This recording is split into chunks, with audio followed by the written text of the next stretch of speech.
Welcome to our programme, which highlights next week's major political issues in Europe. The European Parliament meets in Strasbourg and is expected to adopt long-awaited legislation on reducing roaming charges. After long and difficult negotiations between the Council of Ministers and Parliament's representatives, Rapporteur Paul Rübig succeeded in convincing Member States to oblige mobile phone companies to bring down their prices. Next week, Parliament will discuss and vote on the compromise text, which is expected to come into force during the summer. Roaming prices for both dialed and received calls will be gradually reduced over a period of 3 years to 43 and 19 cents per minute, respectively. During this session, the House will begin a series of important debates on the future of Europe and the European Constitution with Prime Ministers from Member States. On the initiative of President Hans-Gert Pöttering, the European Parliament will open the debate on reviving the institutional process of the Union.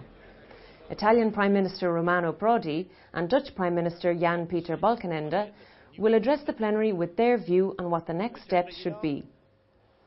EPP-ED Group Chairman Joseph Daul will take part in the debate, emphasising that the proposals of German Chancellor Angela Merkel constitute a solid basis to unlock negotiations on the Union's future.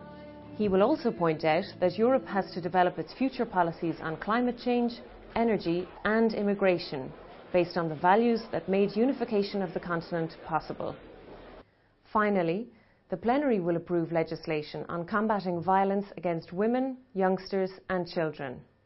EPP-ED Group spokesperson Maria Panayotopoulos will express her support for the Commission's proposed funding increase for the programme known as Daphne 3, and will highlight that the success of the programme hinges on the setting of clear objectives. This programme was brought to you by the press service of the EPP-ED Group, the largest political group in the European Parliament, with members from all 27 member states.